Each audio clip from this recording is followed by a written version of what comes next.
Thank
you.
Good morning. How's everyone doing today? Let me turn that off.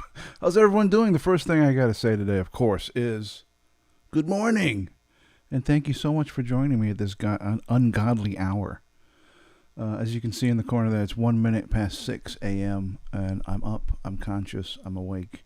I'm here to talk to you guys about all manner of things. But I've said good morning, but you know who hasn't said good morning?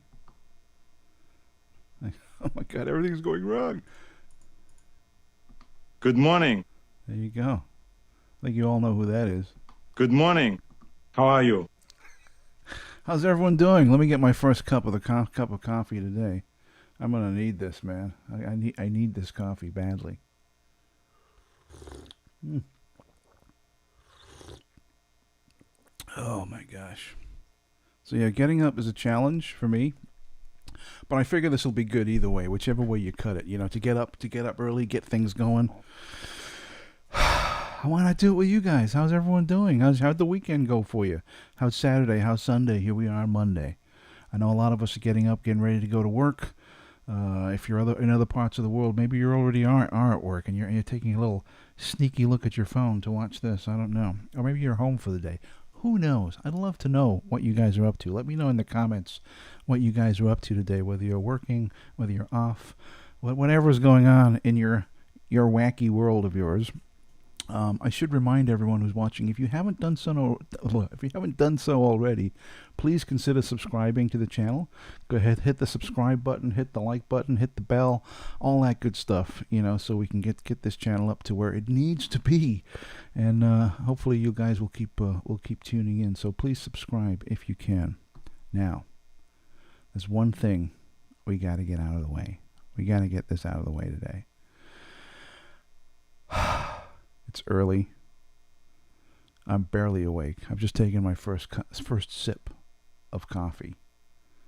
The first of many. The first of many. I'll be probably I'll drain that mug in a few minutes or not. But I know it's hard to get up. So in order to wake us up fully, I've got our good pal Mark Rebulet, the extremely talented Mark Rebulet, to get us all woke up this morning. So here we go. If you got headphones, get ready. If you don't, turn it up, because it's time to wake up. It's Monday morning. It's Mindset Mornings, and it's time to wake up. Let's wake up.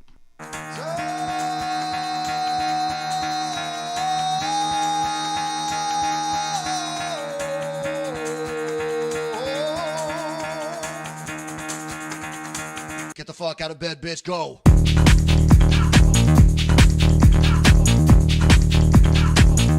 Get up and then they got go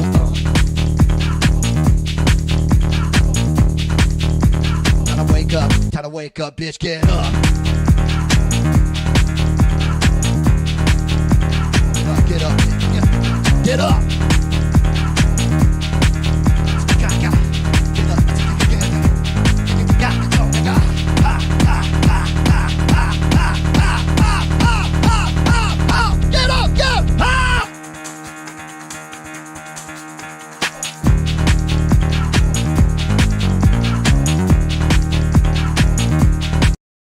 There you go. I'm awake. That did it. I'm fully awake now. Oh my God. Didn't that do it for you? It did it for me. Now I'm completely awake. It's like I wasn't even asleep last night. Get the fuck up, bitch. It's morning. Get up. So that's a bit of Mark Rebulet. But you know what we haven't done yet for the show? And this is my fault, because this is the first show. And the first show, there's always hiccups. I haven't done the Mindset Morning intro yet. This is the intro that I put together with the help of my good pal Percy. Percy did the music, I did the visuals, but here it comes. We got to play this. This has got to be played every day. I should have played this at the top of the show, but I'm a little lax. I guess I was a little nervous, a little all over the place. But here we go. Welcome to Mindset Mornings.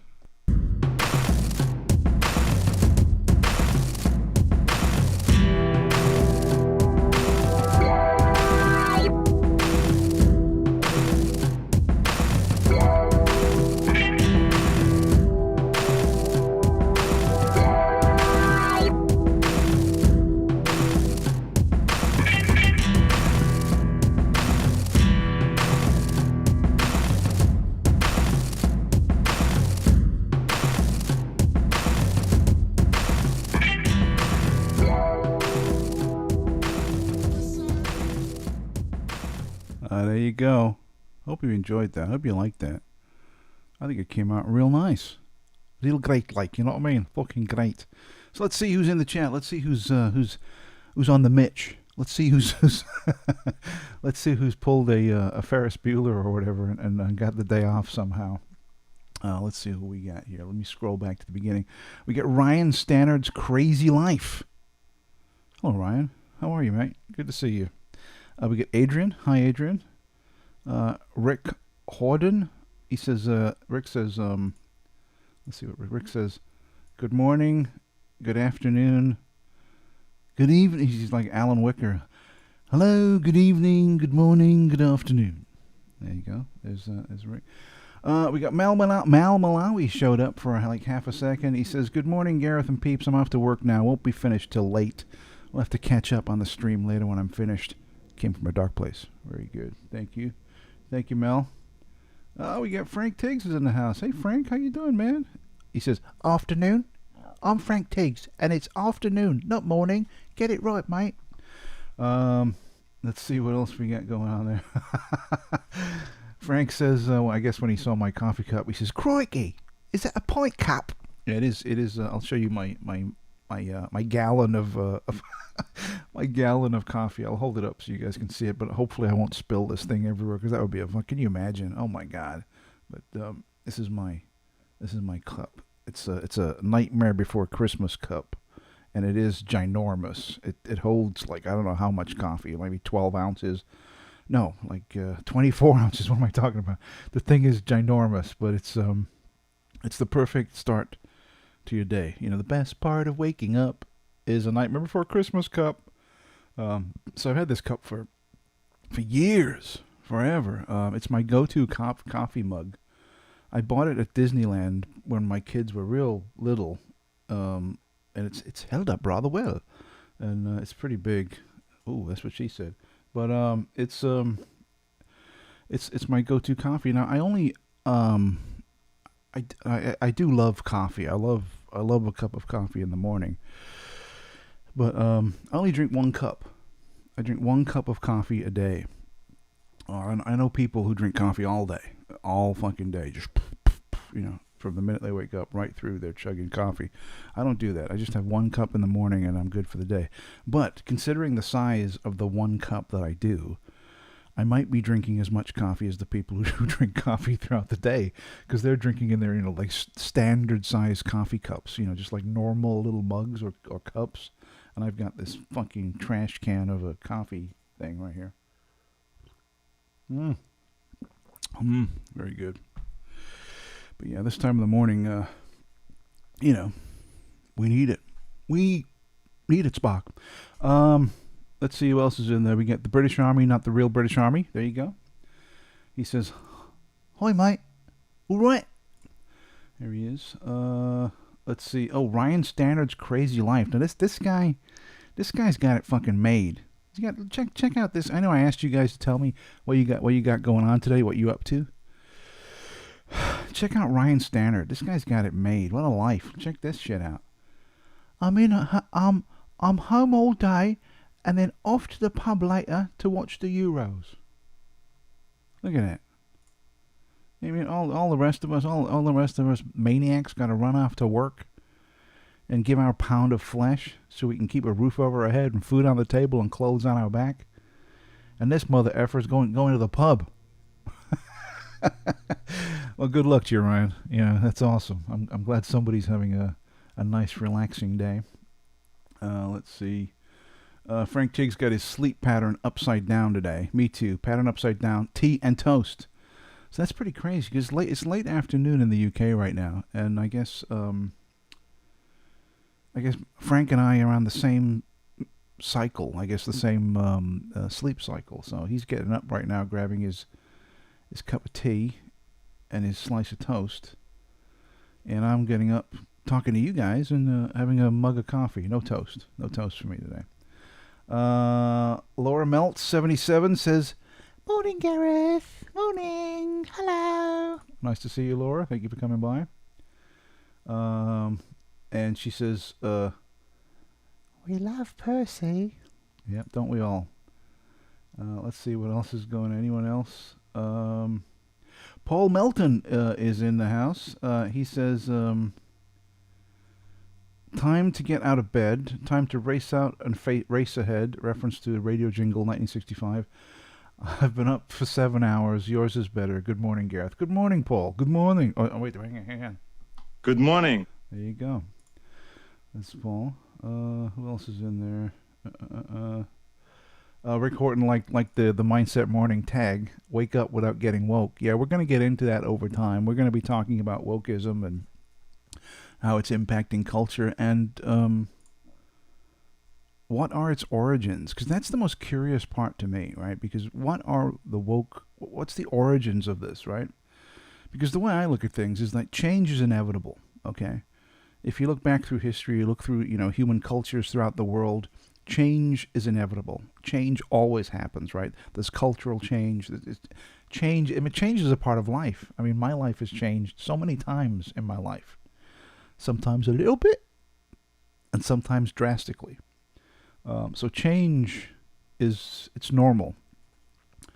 But I think cultural change, while it's completely normal, it's a very slow process, okay? Usually cultural change only works when certain generations die. When they go away, then new things can come in very easily and smoothly, especially if the culture that the older generation was pushing out there was kind of incompatible with the younger generation coming up. If it was compatible, or if the older generation had values in their culture that met or with the younger people, or they were raised that way, then it's a little harder because those things are ingrained into the culture. But from my perspective, like I said, and I don't want to keep repeating myself, but cultural change is normal. It happens. It's a normal fact of life, but it's a very slow acting process, right? It takes time. But what we're seeing with this wokeism, from my perspective, and of course I could be wrong, is that this has been happening very, very quickly, extremely quickly. When you think how fast this just came out, seemingly came out of nowhere and has been thrusted upon us in every aspect of society, every aspect of media. So I find that fascinating. It'll be interesting to kind of dig back and see the origins. And I know the origins began in the 1980s with political correctness, when that rolled out in about the mid-80s. But wokeness didn't kick in maybe the last 10 years. It's really, really ramped up big time. So we're going to be talking about all that stuff on the show as it rolls out, and we're going to get into some great topics and talk about stuff. Let's go back to see who else is in the chat. We've got Mego UK. Mego UK says, "Morning, Gareth. Great intro, dude. Thank you, Mego. Really appreciate it. I guess Laura likes my Nightmare Before Christmas cup, or should I say bucket? More like that's not bouquet. Yes. Let's see. Barry Little's in there. What up, Barry? How are you doing, man? Good to see you.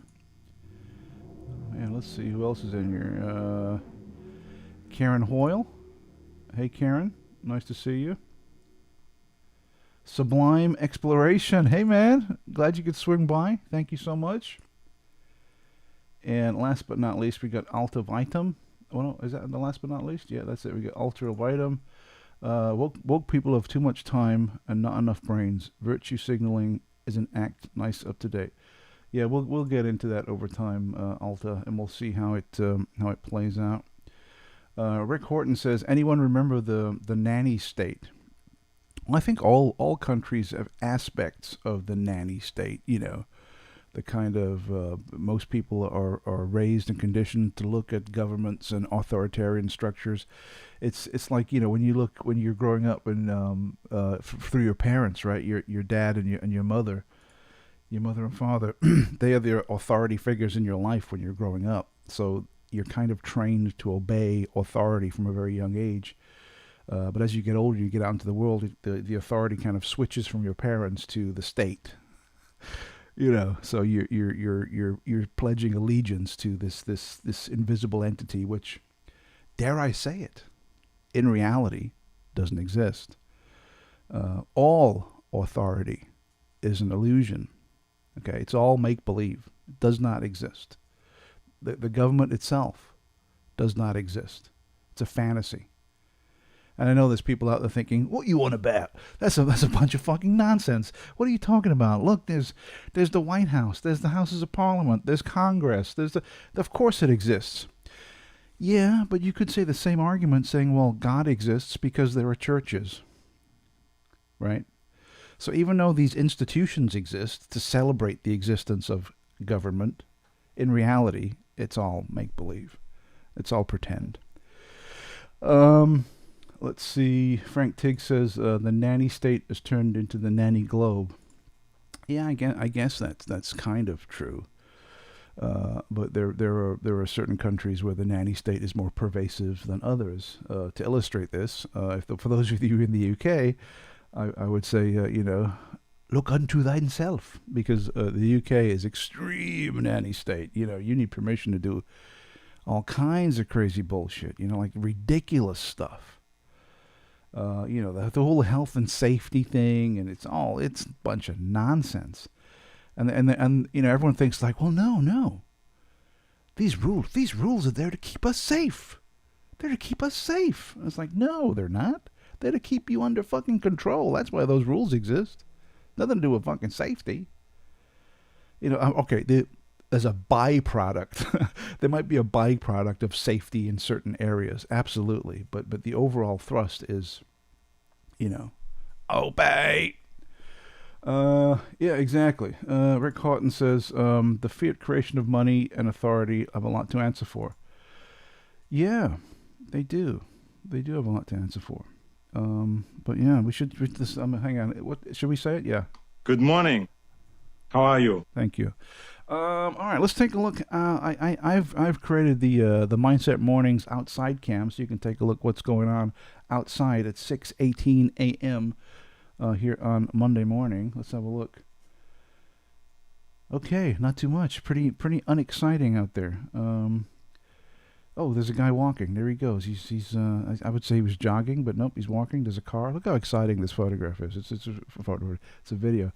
There's like a palm tree outside my window that's kind of blocking the view. And you know what? I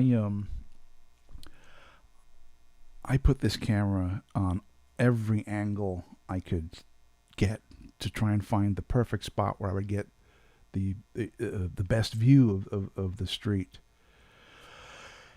And the best view of the street is the one I have right there, with a big fucking palm tree stuck in the middle of it. So you get what you can, you do what you can. But there you go, boom. That's outside. It's coming up to 6:19 a.m. So I think it might be time for a little more Mark Rebrulé. Let's wake everyone up, shall we?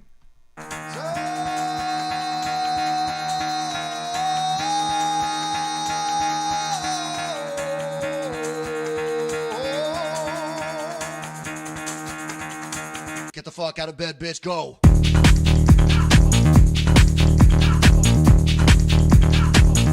Get up, and they got go.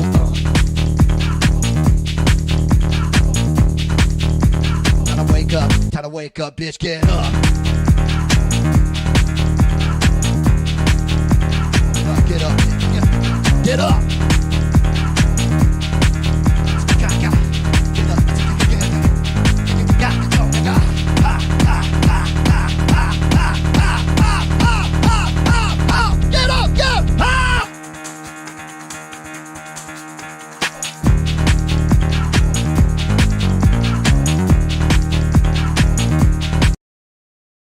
Wow.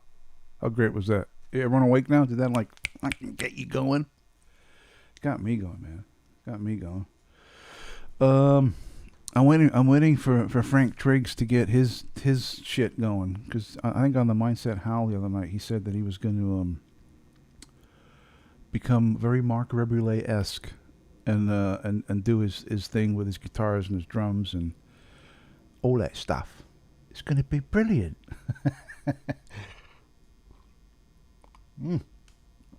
So we'll see. So Frank, get your shit together. Let's get the ball rolling there, man. Maybe I can use some of your clips then instead of Mark Rebrulé, who is amazing, by the way. I don't know if you've watched any of Mark's live streams, but I strongly recommend you check out, subscribe to his channel, the Mark Rebelay channel, but also don't forget to subscribe to this one.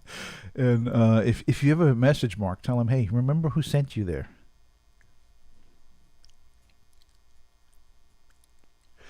But yeah, if you're not a subscriber, subscribe. I'm gonna try and do this every day. Can you believe that? Am I a maniac or what? Is something wrong with me? Getting up early, yapping to you guys, having a garbage can full of fucking coffee to wake me up. But it should be good. Paul Melton says, what Mark saves on clothes, he spends on dressing gowns. Yes, very true, very true. It's funny. So I was watching some of his videos the other day, and if you go back to some of his older videos, where he's making the tunes with his stuff, he's just dressed normally, pants, shirt, just like he's just come back from the store or something. But as you progress through his videos, he loses more and more clothes, and he's just wearing like the robe or whatever. So yeah, back in the day when he had clothes, but I could watch him all day. He's amazing. He's so fucking talented. It's staggering. When you consider that all the music he comes up with on his live streams and on his videos is completely improvised and made up on the spot. Do you know what I mean?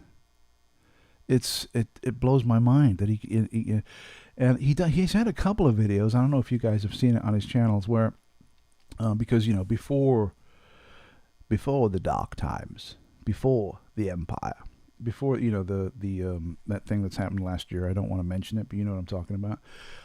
When the world was more normal, he used to go on tour. And he would do live shows all over the United States and occasionally in Europe. I think he did one in Germany. And some of these shows that he did, these concerts, they were filmed. Well, not filmed, video or streamed or whatever. But the full show is available on his channel, and it's amazing. Because he's got like a huge people, he's up on the stage, all the people out in the audience, and he's there with his gear, his keyboard and his Mac and all his stuff. And he's just making up shit. Just completely vibing and just like improvising. And it's incredible. And the crowd just go, insane. It's amazing to watch. It would be something to see him live if that ever happens. To see that kind of manic improvisation, unfolding before your very eyes. It would be something incredible to watch.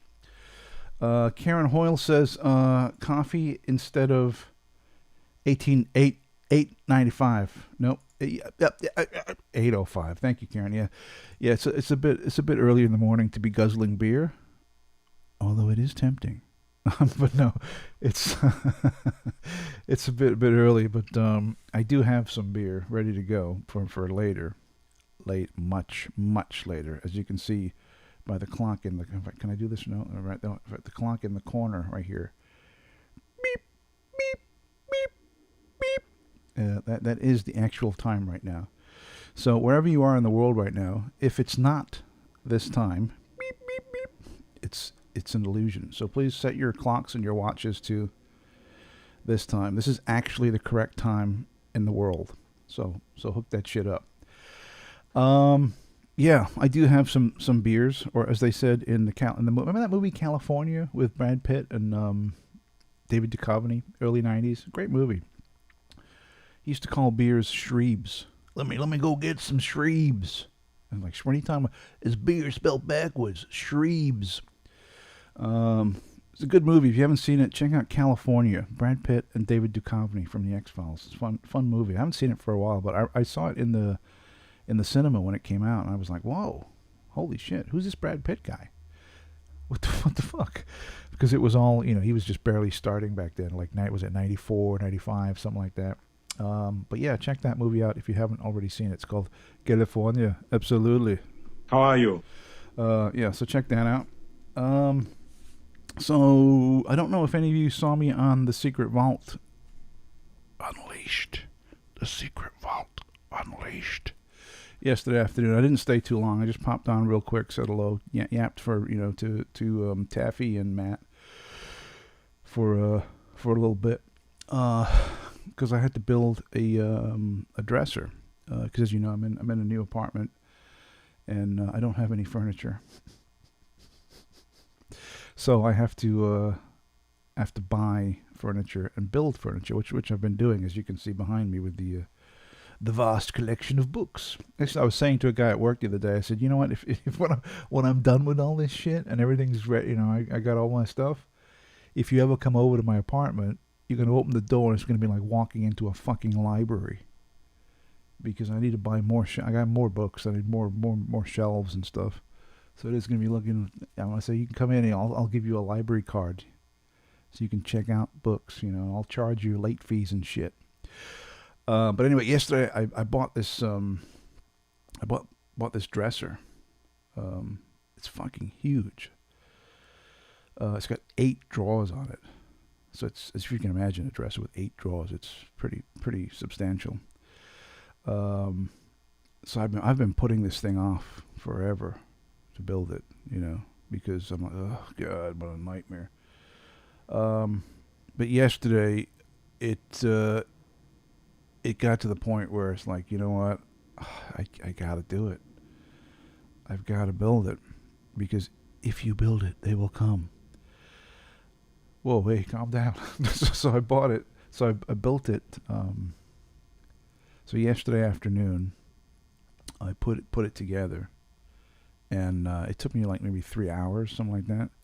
But the thing is ginormous, like ridiculously huge.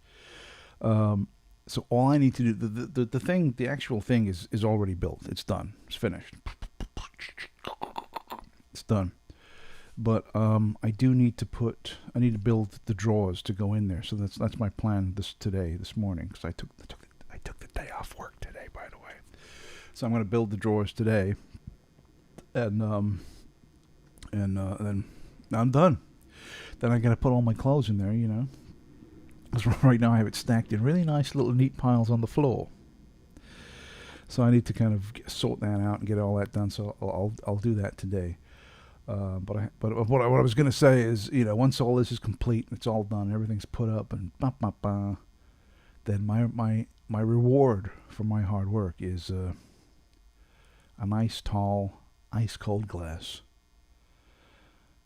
of $8.05. So that'll be and Karen Hoyle says IKEA. Yes, IKEA. Yep, it's all about the IKEA. Oh, look at this. Frank Tiggs bought a box of Sapphire and Steel off eBay last night. Nice one, Frank. Sapphire and Steel is a wonderful concept, and there's some great stories in that box set. But I think you'll find when you watch it, if you haven't seen it for a number of years, is that the nostalgia factor considerably outweighs the quality factor.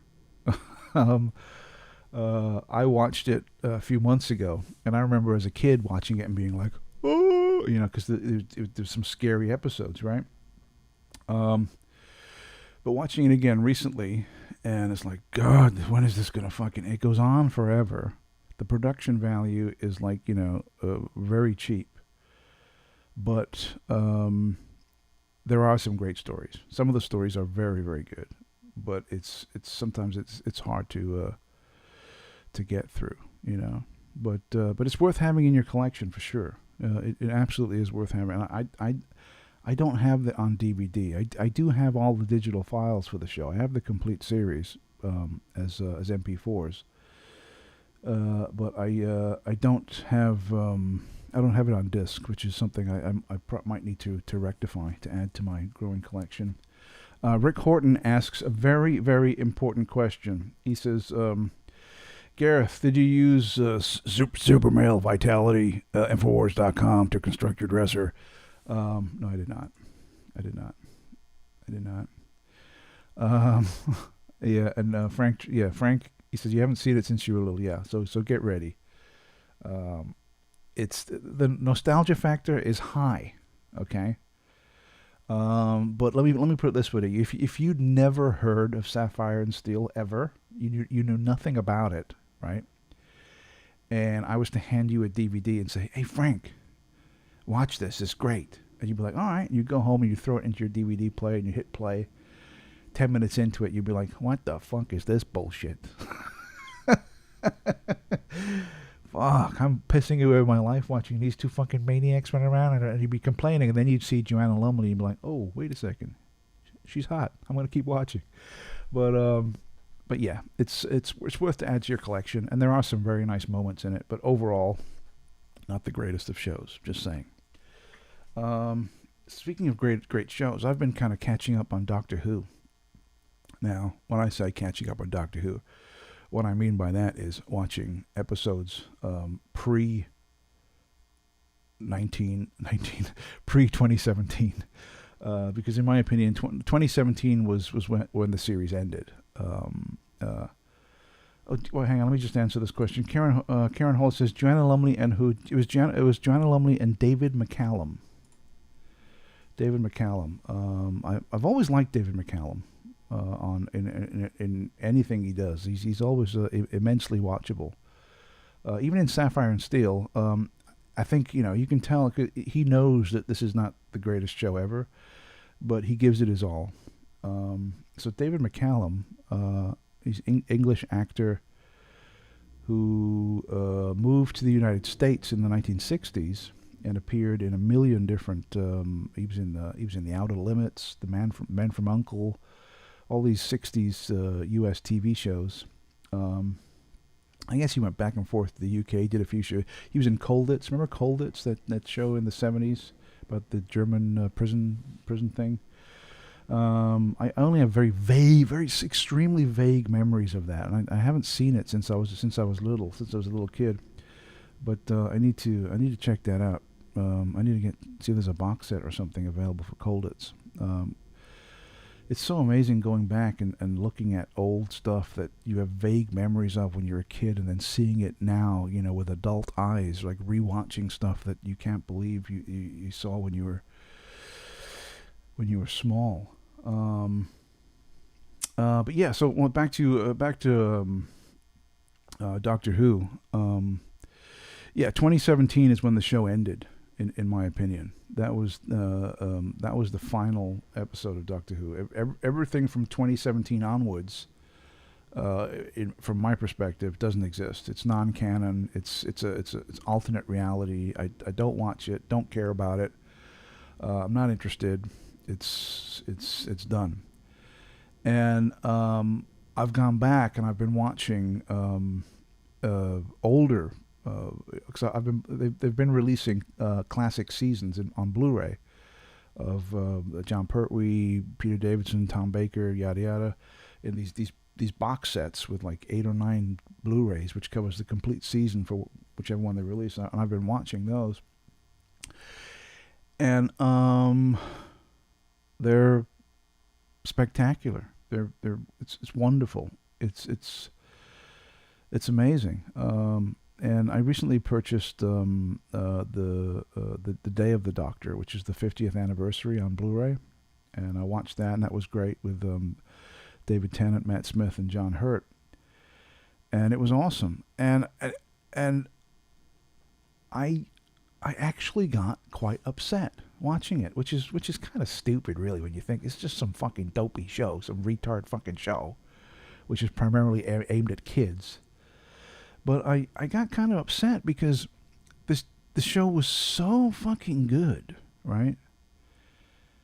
And it's like the creators of the show now, or the showrunners, they've just lost the plot. Now it's like the most dumbed down, woke, retard nonsense you can imagine. And it's like, I can't watch it. I cannot watch it. And it's so sad that, someone like me who's been a lifelong Doctor Who fan, I've watched it my entire life, right? And I can't watch it anymore because it upsets me. I mean, it really does. And I know it sounds ridiculous to even say that, right? It really does. It sounds some stupid fucking show upsets you. I mean, what are you? What are you, a fucking half a retard? Get out of here! It's stupid. But it does. It upsets me because it's the show was a part of my life, you know, and now it's not. Um, had the show been canceled for real, as upsetting as that would have been, there would have been closure. I would have thought, you know what? Well, it had its run. We got some great episodes. You know, I can still buy the DVDs. I can still look back and revisit old memories. Great, but it's done. But it didn't work out like that. It's still going. It's like Doctor Who is dead, and the BBC keeps kicking the corpse. You know what I mean? The Doctor is dead, and the BBC is just going up and fucking just putting the boot in, just kicking this fucking rancid, rotting corpse. Just keeps fucking kicking the shit out of it every year, and it's horrific. It's absolutely horrific. I was talking to my daughter about this, and she was saying, "You don't like it because the Doctor's a woman now." And I'm like, no, I mean, that's not the issue. I mean, they were talking about making the Doctor a woman back in Tom Baker's days. You know, when Tom Baker was about, you know, he was going to leave the show, and there was rampant speculation whether or not they were going to replace him with a female Doctor. And I have no issue with the Doctor being female. None whatsoever.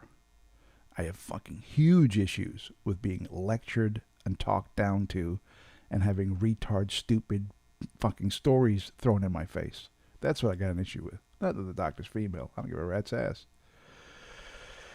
But, and I always thought, like, you know, changing the character to a woman would be such a drastic departure from the 50 years before, that you'd think that if the people who were running the show, that if they were going to do that, if they were going to somehow go down that path and make the Doctor into a woman, they'd ramp up the writing. You know what I mean?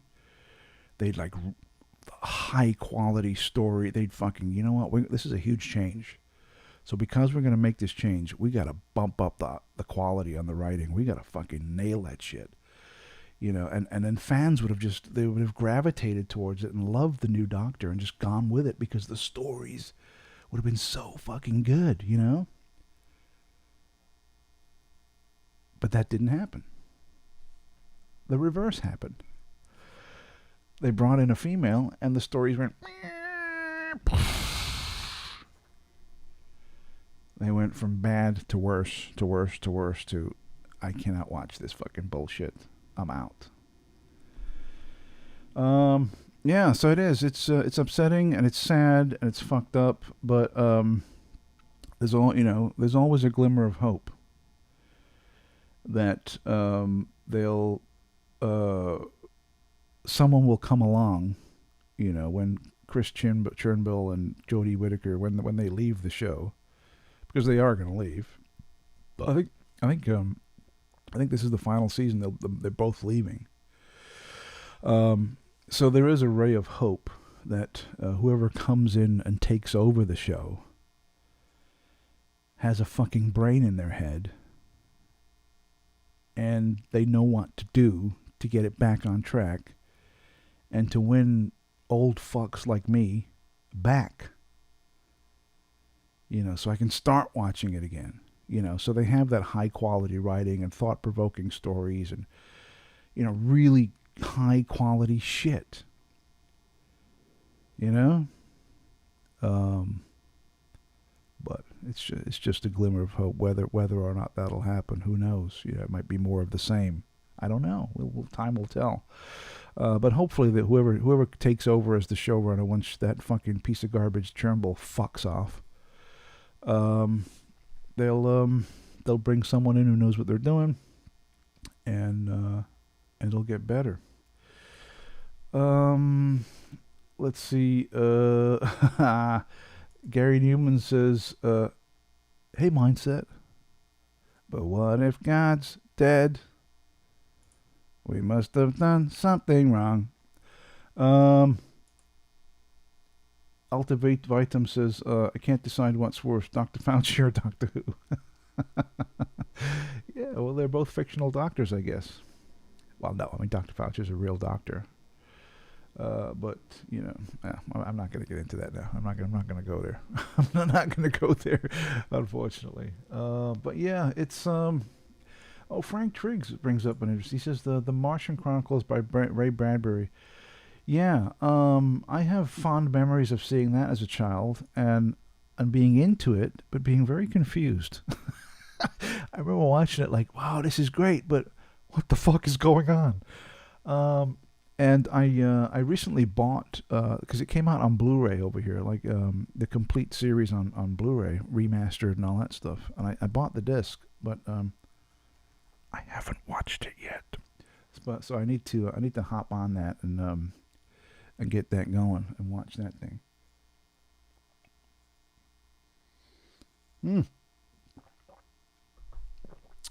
So guys, don't forget, if you haven't done so already, do so now. Do it now. Get to the chopper. How are you? Go ahead and hit the button, subscribe, and you'll be notified when the next live stream is coming. Obviously, for the next week or so, I'm going to be doing a lot of live streams, which will be it's when I think about it, it's terrifying and exciting. So we'll see how it all plays out over time.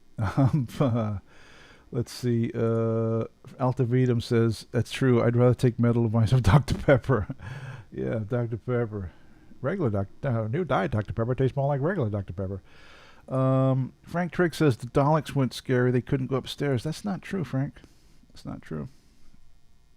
Yep, you got it wrong, man. Sorry. Let's see. Let's also get some new people coming in, of course. Oh, man, check this shit out. We get the man, the myth, the legend. We get Hi, Gareth by Why Man. There he is. Why Man Joe. How's it going, Joe? Good to see you. Nice for you to swing by. Thank you so much for coming by and saying hello on the inaugural episode of Mindset Mornings. Great to see you. Should we wake up again? I need to wake up again, dude. I'm sorry. I need to wake up again. Here's Mark.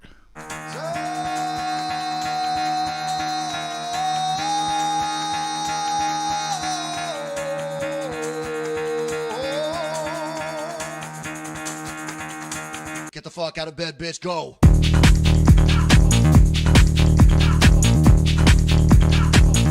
Get up, and they got go on.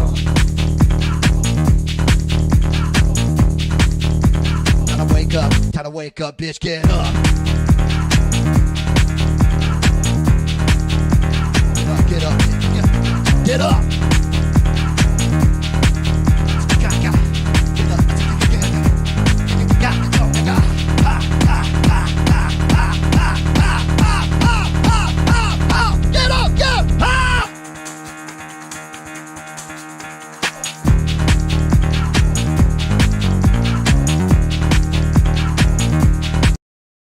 I love how manic he looks towards the end. Have you noticed that? When he's winding it up and he's hitting the buttons and his face gets all fucking. It's great. I love it. Absolutely love it. Bars. Yeah, I haven't. I need to port over maybe some of the sound effects from the Friday Night Howl. I haven't put that over onto this stream yet. I've only got a couple of sound effects. Of course, I have. Good morning. And how are you? I'm going to add some more over time as the show evolves. I'll be adding some stuff, removing some stuff, doing all that good stuff, and getting things, up and running into a place where we can all feel at home and be one large, happy family. Let's see. We're up to 31 likes. Let's see if we can get it up to 35, please. If you haven't hit the like button, please do so right now. Also, if you are not a subscriber, now is the time. Looking like I'm at 889 subscribers. I just need one of you to hit that button to take it to 890. So kindly hit the button, sir. Hit the button immediately, so we can get there. I want to get to 1,000 subscribers like yesterday. So please do that. Get it done. Laura says, bars must be a part of a great morning. Yes, absolutely. I agree. I agree completely. Looks like YI Joe liked the Mark Rebulet. He put some keyboards on there. Oh, hopefully that woke you up. Hey, Tino's in the house. What up, Tino? We got he says, let me hit the button here. Yo, Gareth. Morning from Captain Kirk. Bones. Spock. Trust you'll nurse my three's difficult, mister. Wow, Jim. Looks like they drafted me. Yeah, I'm also a big Star Trek fan. And it's so, it's funny you should bring that up, Star Trek, because Star Trek also has suffered the same fate as Doctor Who. Star Trek is dead. And it pains me to say that, because once again, when I was growing up, when I was a little kid, Star Trek, Doctor Who were like cornerstones of my mental upbringing. Being immersed in those two shows really, I guess, added to the fact that I can think about things in ways maybe other people wouldn't. And it's kind of sad and a little bit hurtful when let me put this with you. When there would be a news release of a brand new Star Trek show coming out back in the day, I would be excited like you wouldn't believe. I would be losing my fucking mind trying to find out everything about who's going to be in it, what is it going to be, the Enterprise, is it going to be another ship, what's going on, blah, blah, blah, like a fucking lunatic, all chomping at the bit like a rabid maniac with this shit. Now, today, if they say we're going to be doing a new Star Trek, all I do is yawn. I don't give two fucks. I could care less. Not interested. Because the new iteration of Star Trek, starting with Star Trek Discovery and ending in Star Trek Picard, is just absolute fucking shit. And it's suffering the same fate as Doctor Who because they have people who are running the show. They have showrunners behind the scenes, planning and building, who literally do not have a fucking clue. Who don't have a thought in their head. All of it is just woke, preachy, nonsense, bullshit, fucking garbage. And it blows my mind that they keep making it because literally no one is watching it. And and they won't release the viewing figures, but I have a friend whose wife works for Paramount Plus, and I said to him, dude, ask her what the viewing figures are for Star Trek Discovery. And he said, well, I can ask, but whether or not she'll, tell me. So he came back and he told me, and they said, oh, they're all very happy. It's doing great. And I said, well, what's the thing? And it's like, it's a little under 200,000 people watching it per episode. And I'm like, are you fucking kidding me, dude? There are fucking mental cases in their parents' basements streaming to YouTube who get more than that. Do you know what I mean? There are people on fucking YouTube filming their cats that get more people watching than that. And this is a show where they're spending millions of dollars to make.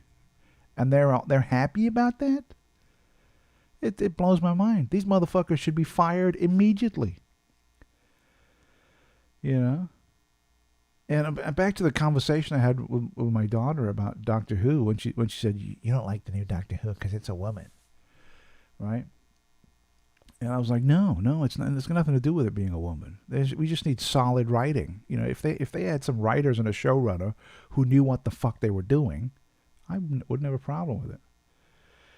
And she said, well, could you do it? Why don't you do it? And I said, you know what? I could do it. You could write for the show. I said, no, I don't have the talent to write for the show. I couldn't write for the show. There's no way I could write for the show. But I tell you what I could fucking do. When they brought me ideas and scripts, I could say yes, no. and guide it back to where it should be, right? Could I write the stories? No, I do not have the talent for that. But when they bring me the scripts and I read them, I'd be able to say, this is great, go for it, or this is great, but I need you to change this, or what the fuck is this shit in the garbage, get the fuck out of my face. I could really easily do that and kind of guide it back onto where it should be. But yeah, it's crazy. Let's see. Why Man Joe says, it's great that you're doing this now so your friends in the UK can chat to you. That's very true, Joe. Yeah, that's great. Oh, here we go. ZX Alien Warrior Tino says, Trek ended at Enterprise. Anything since from another dimension which needs the wormhole to steal ACP full-tone torpedoes now, Mr. Sewell, now.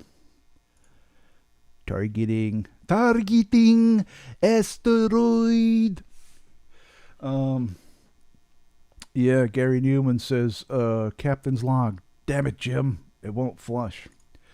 Yeah, and this is kind of very what is it? Didn't Star Wars end in 1983? Oh, that's a good point. No, it didn't. It didn't. It ended in when did Revenge of the Sith come out? It was like what, 2002 was it or something? I'm guessing. That's when Star Wars ended. It's so strange that all these major genres, these major like epic shows, you know, that are ingrained into our culture from our childhoods to today. You know, Doctor Who, Star Trek, Star Wars, all these huge shows. The people, it's like they don't have a fucking idea what they're doing. It's like they're just grabbing someone off the street and saying, "Okay, you, yeah, get over there, produce this show." I know that's not happening, but sometimes it feels that way, you know. But there's so much like wokeness and political correctness and talking down to the audience and lecturing the audience, and it's completely unpalatable nonsense. It's like, you know, snap the fuck out of it. Give us high quality, thought provoking stories. That's all you got to do. High quality, thought provoking stories, and you'll have me back in a fucking heartbeat. But you know what? High quality, thought provoking stories is hard. That's hard to do. Woke, politically correct, talking down to the audience, nonsense, that's fucking easy, right? So they always go for the low-hanging fruit. They always go for the easy way out. If it's fucking simple and any fucking maniac can do it, let's do it. If it's hard fucking work to come up with a thought-provoking, engaging story that's intelligent, that's hard, right? Because they can't write it because they're a bunch of fucking numbskulls. So instead, then we'll have to hire a writer who knows what the fuck he's doing. But that's expensive if we're going to hire writers for a full run of a series or a season. I mean, they had Neil Gaiman. They had Neil Gaiman, who wrote a couple of episodes of Doctor Who. First one, The Doctor's Wife, the first one he did was fucking phenomenal. Amazing. Super high quality. Really thought-provoking. Great story. The second one he did with the Cybermen was not that great, but you could see it had the seeds of greatness in it. It just didn't play out that well. But getting high quality writers engaged in these shows, it's a challenge because number one, they're expensive. Number two, they got to be into it. So I don't know. We'll see, I guess. I mean, there's always hope, right? There's always a glimmer of hope that these things will get to a point where it'll pull me back in and I'll be able to watch again, right? I always hope that one day there will be a new Star Trek series that will be done correctly, that will honor Gene Roddenberry's spirit and have high quality writing, and it'll just be, I'm there in a fucking heartbeat. Same with Doctor Who. If they got someone in there who knew what the fuck they were doing, I'd watch it again. But not now. Not the way it is now. I'm not watching that fucking retard shit. Fuck that.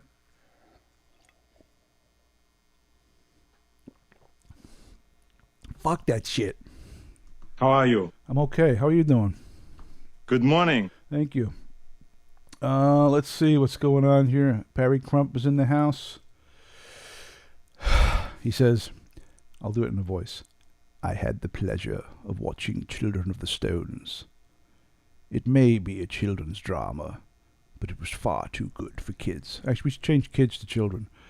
It may be a children's drama, but it was far too good for children. No, we use children twice in the same sentence. We can't do that. We have to leave it to kids. It was so refreshing to be taken back to the innocent delights of 1976. Yep, Children of the Stones is a classic. Of course, it was Gareth Thomas was in there, a fellow Welshman, who was also Blake from Blake 7. Good show. Really good show. Yeah. What was that? They had a catchphrase in the village. Was it Happy Day or some I can't remember. It's been a long time since I've seen it, but yeah, it was good. Children of the Stones. And I know it was filmed in Wiltshire, and I know that Matthew Williams and I were talking about this months ago, and he was going to go out and film the locations where they filmed Children of the Stones back in the day. I think he actually went out with his camera and started filming, but he rapidly discovered that a lot of the stones that were in the show don't exist in reality. You know, they did use real stone circles in the show, but they also made some too. You know, so they faked it. So even though the area, the buildings, landscape is all real, the stones in the show, well, not all of them. Some of the stones are real, but there's a certain percentage of stones which were, you know, manufactured. Oh yeah, there you go. I got it right. Yes, thank you, Barry. Happy day. Happy day. Yeah, all that little catchphrase. You know, it's like on The Prisoner, you know, Briseño. All these little catchphrases that they blended into. Wasn't there one? There was one in Quatermass. There was the brain fart. The one with John Mills, the Quatermass experience, or the Quatermass I can't remember. The Quatermass something. Came out in the early 80s, 80 or 81, and that had something like that also, where the village and everyone was saying not Happy Day, but they had some and I remember the rhyme, ring stone round, or huffity puff, ring stone round, da da da da. I can't remember, ring stone round or something. That's another one. There's so many shows I need to revisit because I only have like little fragments of. I remember little bits and pieces. You know, and I remember as a kid being fascinated by it, being interested, but not really understanding it. You know what I mean? I'm like, wow, this is great, but what the fuck does it mean? I don't know, baby. So I need to take a look at that stuff again. My coffee is almost gone, by the way, which is a disgrace to humanity. Anyway, the sun might be coming up outside, so let's take a quick look. Yep, there you go. The sun is starting to rise. It's a little overcast this morning, as you can see. Slight little breeze. There's a car coming. Look at that. Look, there's a car. Ah! There you go. Couple of cars going by. Lovely. So there you go. That's outside. Let's see. Why Man Joe says of the pit. No, I know what you're saying, Joe, but it was wrong. The Quatermass in the Pit was that was a Hammer film in the late '60s, and it was great. That's the one where they're expanding the London Underground and they're digging a new tunnel, and they what's this in? And they hit something. They dig it out and they find an alien spaceship that has been buried under London for hundreds of thousands of years. And then they get into the ship, and there's like these creatures, and apparently they're from Mars, and you know, yeah, Quatermass in the Pit. That's a great one too. There was a lot of good Quatermass shows, and you'd always think like, well, Professor Quatermass is such a classic, iconic character, you know, that's tied to like, you know, the unknown, the strange, the supernatural, science fiction, aliens. Man, they should bring back Quatermass. They should do a brand new show. But you get all like, oh, this is going to be great, and then you realize, no, they can't, because if they did, it would be woke as fuck and unwatchable shit. So leave Quatermass alone. Don't touch him. You know, I mean, don't Quatermass would probably be a black woman. Let's be honest. They'd hire. Well, the new Quatermass is going to be a black woman, and it's going to be Bernadette Quatermass. And it's like, what the fuck is wrong with these retards? Can't they make a quality show anymore? Why do they got to make fucking nonsense every minute? It's very depressing. But at least we have the past. The past. At least we have the past. We have, DVDs and Blu-rays and of old shows, physical media. And Fridays on Mindset Mornings is going to be Physical Media Friday. So coming up on Friday, if you're into physical media, if you collect physical media or you'd like to see some of the physical media I have, tune into Friday's show, because that's when we're going to be digging into physical media. When I say physical media, I mean DVDs, Blu-rays, records, books, CDs, mini discs, anything that's physical media. We'll be talking about it on Friday's show. So tune into that, and I'll from my vast collection of archives, I'll be pulling some things out. Misses. And I'll show you, and we can talk about it, and it'll be a splendid time, guaranteed for all. Barry Crump says, Gareth, you must be psychic. You do my voice almost to a T. There you go. See, I imagine how you people speak when YI Man Joe says something, and I read it in his voice. So right now he's like, he says, so John Mills, he was great back in the day. Why, man? There you go. So there you go. Frank Trigg says, the original Quatermass was broadcast live. Actors had to get it right. Yeah, that was in the 50s, right? In the 50s, the original Quatermass broadcast live on TV, and Hammer Films made a couple of movies in the 50s, and then obviously in the 60s they made Quatermass in the Pit, which is a classic, and so on. Gary Newman says, I want the proper War of the Worlds film like the album. I don't want a War of the Worlds musical. Don't get me wrong, I love the album, and actually I might show that on Friday on Physical Media Fridays, because I have the records. I have the actual records from the late 70s. I can show those. Well, maybe I'll show that on Friday. But yeah, I wouldn't want a musical version of War. But I hear you. I do enjoy the records. I enjoy the Jeff Wayne's War of the Worlds. I think it's great. Love the story. Actually, you know what? And this might be slightly controversial, but I am quite partial to the Steven Spielberg version of War of the Worlds with Tom Cruise. Even though it's set, present day, it was fairly faithful to the original story. And when I watch it, I watched it maybe a year or two ago. I haven't seen it recently, but maybe about 2 years ago, I rewatched it. And even though it is a science fiction movie, it's actually a horror film. Because if you really immerse yourself in the story as it's being played out in the movie, it's actually very disturbing.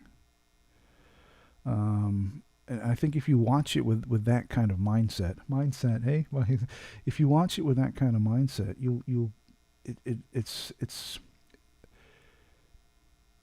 it's like a horror movie. It's very disturbing. It's there's certain moments in the movie where it's like all hope is lost.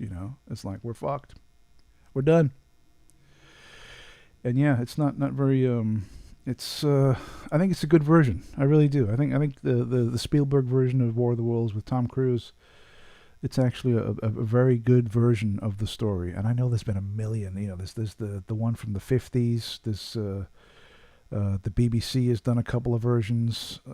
There's a million versions of War. There's been TV shows. There was a TV show in the 80s over here in the U.S., War of the Worlds. There's a million different versions of War of the Worlds, but only a handful are actually really good. And I strongly think that the Spielberg version is a good one. I don't know. Maybe you guys will disagree. I don't know. But if you haven't seen the Spielberg one, I would check it out if you have the time and or the inclination. Let's see. Frank Triggs says, I went to see Jeff Wayne's comeback concert a few years back. It was amazing. He had a Martian ship shoot a death ray over the crowd. I spent months learning. Oh, right, yeah. Yeah, the stuff. Bow, bow, bow, bow, bow, bow, bow. Burp, burp, burp, burp. Yeah. Who would have believed in the latter half of the 19th century? Yeah, great stuff. Really, really good stuff. Jeff Wayne's War of the Worlds. Maybe I'll dig that out for Friday, and we can talk about it. I'll show you the album and stuff, and we can go through the records, because I do have it. I have the double album on vinyl, but it's unusual. There's something about it which is a bit weird. I'll maybe we'll go through that on Friday's show. We might touch on that a little bit and get that going. Gary Newman says, it's so weird me saying Gary Newman says, he says it was good, but the TV show was crap. I don't know. I haven't seen the BBC. I think he's probably referring to the BBC version. I don't know, but I have not seen the BBC version of War of the Worlds, so I don't know how good or bad it is. But I would hazard a guess that if it was made within the last 5 years, it's probably shit. Probably. Because, most shows that come out today, are not that great because of the talking down to, the lecturing, and the political correctness that has gone through the fucking roof. But yeah. Laura is watching. I'm watching How to Be a Serial Killer on Netflix. There you go. Let me know how that works out for you, Laura. When are you planning your first kill, by the way, if you're in training? Let's see. Some guitar sounds were doubled with a kazoo or a comb. Oh, there you go. Yeah. Y.I. Joe says, I've got to go now, Gareth. Chat again soon, mate. Take care. Nice to talk to you, Joe. Thank you so much for coming by. I really appreciate it. We'll talk to you again very soon. Y.I. man. And there we go. Karen Hall says, the BBC in general is shit, Gareth. Yeah. Isn't that horrible, though? Isn't that fucked up to say that? I mean, don't get me wrong. I think you're right, Karen. Okay? But it's horrible to say that because, I grew up in the UK and I have extremely fond memories of the BBC and the shows, the TV shows that they would make. And they were all amazing, like really high quality. Now, when I say high quality, I don't mean production wise. I mean sometimes it was a little, shaky sets and things like that. It was all very kind of, But what I mean by high quality, I mean like high quality writing, high quality acting, and I have a lot of great memories of the BBC, from the 70s, 80s, and early 90s. So yeah, glory days and all that stuff, right? I mean, today, I think you're right. I think it's mostly a fucking nonsense, just a steaming pile of shit. But yeah, it's kind of sad, the great heights that they were at back in the day, and they've diminished to just this nonsensical fucking drivel that's pumped out into your TV screens. But there are some highlights. There are a few shows that the BBC produce, which I do watch regularly. But it's very few and far between.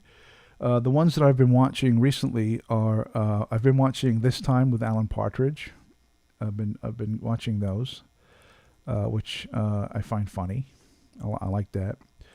But also, my favorite BBC show currently is Inside Number 9, which is from the guys who did The League of Gentlemen. And they're on season 6 now, unbelievably, I watch that religiously whenever a new episode comes out. I thoroughly enjoy it because I know the two guys that do it, Reese Shearsmith and Steve Pemberton, they're both huge fans of the old horror movies from the 60s and 70s, all the old Hammer films. And you can see that influence bleed into these episodes, and I love it. I absolutely love it. It's very dark, very twisted, but humorous too. It's funny, because it's like a dark comedy every week. So I do enjoy Inside Number 9. I don't know if any of you guys have watched that show, but if you haven't, you need to watch it. It's good, and I think you can get it on iPlayer or something. That's where I get it from. Let's see. 163 Charlie Tango 052 just joined us, of course, otherwise known as Anthony Nicholas from Port Talbot in Wales. And all I can say to Anthony is, Good morning. there you go. There he is. He's up late today. Did you just wake up, Anthony? What's going on? Are we on the same time zone? Might be. Might be on the same time team tones. Why can't I speak this morning? I don't know. Let's have another look outside. I think it's getting a little brighter out there. Let's check it out. Let's see. Okay, we got a couple of trucks going by. And it's still a little overcast this morning. By midday, it'll probably be nice and sunny. It's going to be interesting though when over time, as this show progresses and things get changed around and things are added, deleted, and so on. You'll really get a glimpse of because some mornings it's so beautiful out there. The sun is blazing, and you'll get to see all that. Land Roamer just joined us. He says, "Afternoon, people. Good morning, Gareth. How you doing, Land Roamer? Nice for you to swing by. Thank you so much." Let me do the subscribe thing again. Don't forget, guys, if you haven't subscribed to the channel, please do so. Hit that button. I want to see if we can get it. What are we up to? Let me do a refresh real quick. Let me do a refresh real quick. Yeah, we're at 889 subscribers.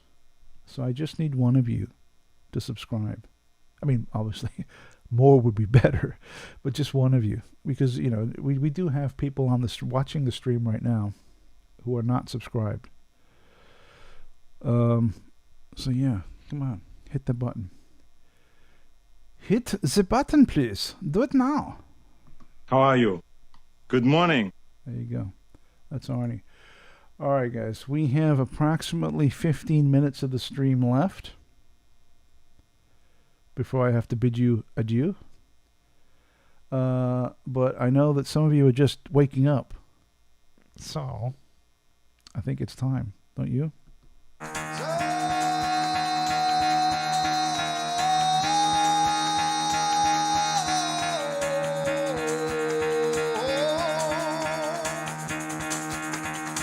Get the fuck out of bed, bitch, go.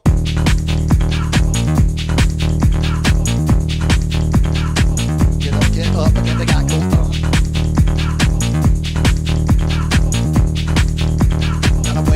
Time to wake up, bitch, get up. Get up, get up.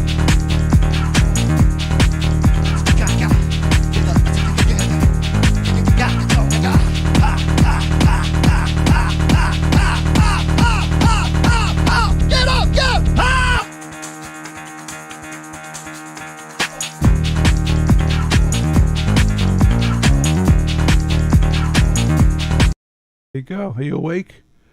You got to be awake after that. That's got to flip your switch, man. That's got to get the blood pumping. It's fucking Monday morning. Come on, baby. It's Monday morning. Another week rolled out ahead of us until we get to the Friday Night Howl. So let me see what we got planned for this week. So tomorrow on Mindset Morning, I have of course the man, the myth, the legend. Hopefully, we'll have Mr. Ben Emlyn Jones joining us tomorrow, which will be awesome. Always great to talk to Ben. He's going to swing by for a little bit tomorrow, and we'll have a chat with him. I got Percy popping in throughout the week. He will be in hopefully maybe Wednesday or Thursday. I need to get on Percy, see which day he can make it. Hopefully he'll swing by, and we'll chat with him in the morning. Mugs of coffee in hand, like this. So Percy, how you doing, mate? All right. You having a nice cup of tea, are you? And we'll see. We'll have more guests come in over time. We'll do like a revolving, I'll come on and yap for a little bit, then I'll bring someone in and so on. This has just been the inaugural episode of Mindset Morning. Excuse me. I'm hoping you guys are enjoying it. I certainly have. It's gone great. I've really enjoyed reading your comments and talking about some things that are near and dear to my heart, as I will continue to do so over the coming days, weeks, months, and so on, and so on, and so on. Spock. And we'll see how it goes from there. Let's see. Are we still? Nobody can click subscribe. What? My God, what's wrong? What are you crazy? Oh, maybe a little bit of Woody Allen seeping in there. Let's see. Barry Crump says one of the best things the BBC has produced before PC and woke started killing everything good is the delightful Love on Branch Lane, which is set in the 1950s in Britain and features Leslie Phillips. I have not seen that, Barry. I love on Branch Lane. I will have to check that out because Leslie Phillips, I'm a big fan of Leslie Phillips. Well, hello. So yeah, I will check that. And he says, try to encourage Matthew Williams on your show. Yep, I will absolutely hit up Matt and see if he wants to swing by for a little bit. I can never tell with Matt though because his sleep schedule is all over the fucking place. So and I know that he's up all night, sleeps all day. Well, he's like a vampire. No, but and in the day he's out exploring and stuff. So this might not be a good time for him, but I'll ask him anyway, and we'll see how it goes. We might get him in. Gary Newman says, ha ha ha ha ha ha ha ha ha ha ha ha ha ha ha ha. Very good. What is this? The comedy movie The Ridiculous Six got slated by the woke crowd, but I thought it was funny. I'm not familiar with that one, Frank. The Ridiculous Six. I'll have to check that out. So I got two things to research today and see if I can get my hands on. One is Love on a Branch Line, starring Leslie Phillips. Well, hello. And The Ridiculous Six. So two things for me to seek out. New life and new civilizations. And we'll see. Laura says, you can only ask him, Gareth. That's very true, Laura. I can. That's all I can do is ask. All I can do is ask. And at that point, he'll say yes or no. Only time will tell. Yeah, so we'll see. I'll hit him up, and we'll see if we can get him on. I want to get some other people on here also. We get some people maybe doing a live report off-site, out, with their phone. Yes, we're outside right now, and we'll see how it goes. This is, of course, Mindset Morning. It's a morning show. Let's take a quick look outside. Let's go to the outside cam, see what's going on out there. Not too much. Look at that. 7:20 a.m., and it's pretty deserted out there. Oh, look, there's a truck. There's a car turning. How exciting. Look at that. It's amazing, huh? Very good. Frank mentioned Monty Python. Why'd you do that, Frank? Why'd you do that? I tried to get my son into Monty Python. We started, and he was like, I don't get it. It just didn't click. And I said, "Don't worry, son. When you get older, it'll all make sense." Yeah, because I remember as a kid watching Monty Python and being slightly confused by it all. You know, as a little kid, it's like you hear the laugh track, ha ha ha, everyone laughing, and like, but you know, I don't get it. Now watching it as an adult, it's phenomenal. It's great. I know, I love it. It's fucking great. That. Laura says, "How old are your kids, Gareth?" Well, they're getting older, as am I, unfortunately.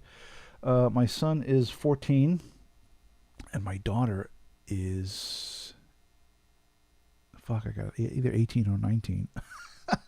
I think she's 18. Yeah, I think she's 18.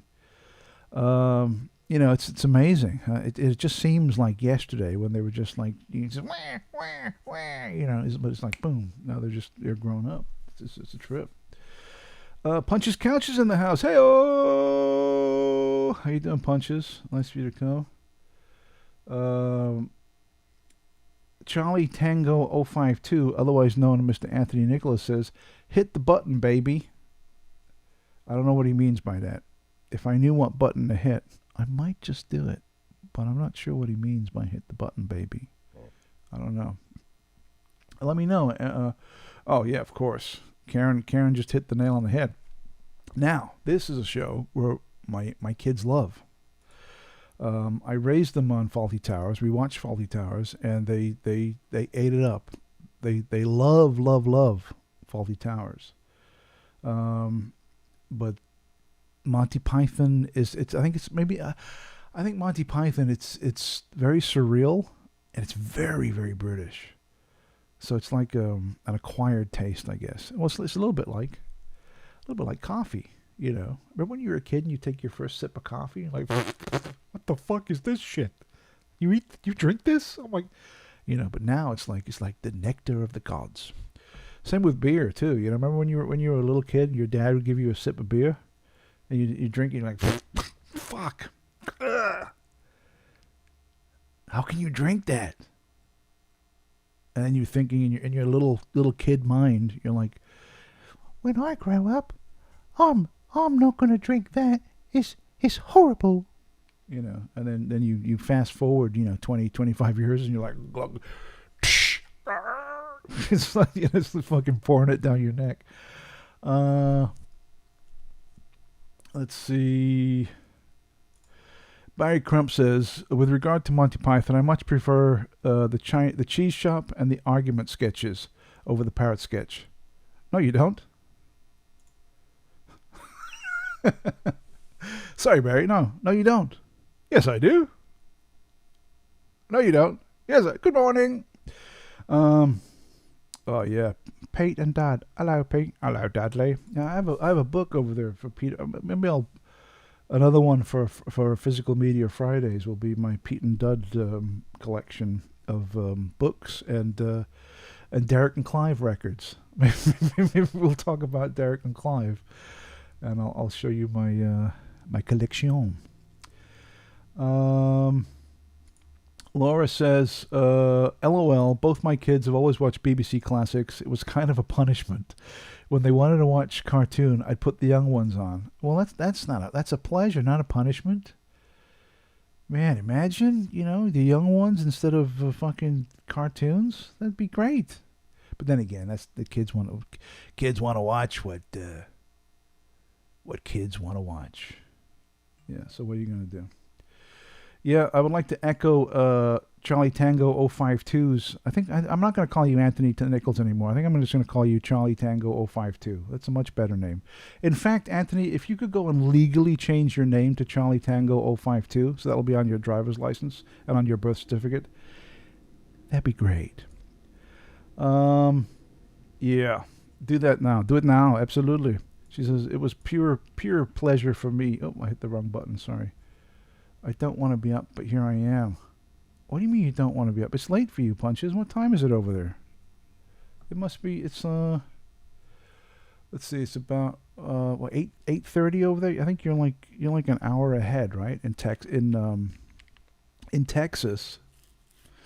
I think you're like an hour ahead of me. So it's like, what time is it? It's 7:26 a.m.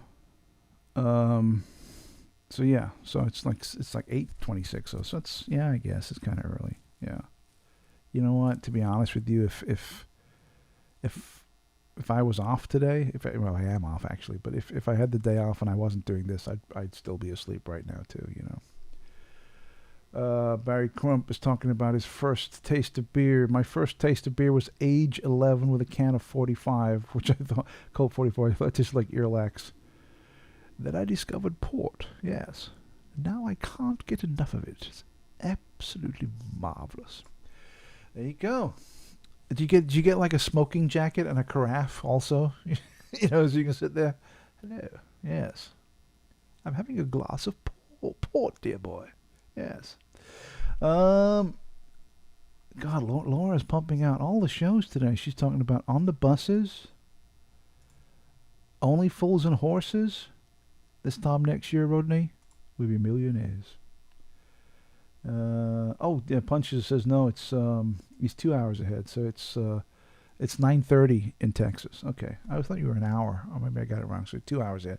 It's even better. It's only 9:30 in the morning. It's great. You got the day going. Let's see. What time is it? It's 7:27.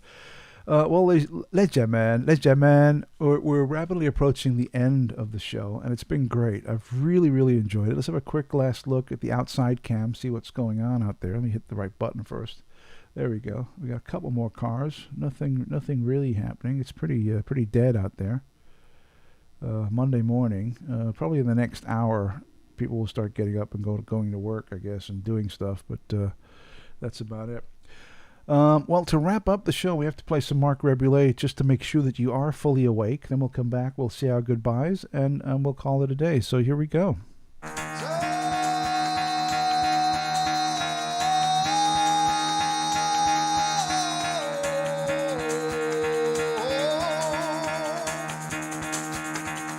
Get the fuck out of bed, bitch. Go.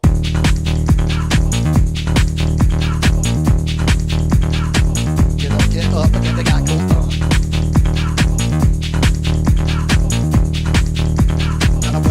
Time to wake up, bitch, get up. Get up, get up.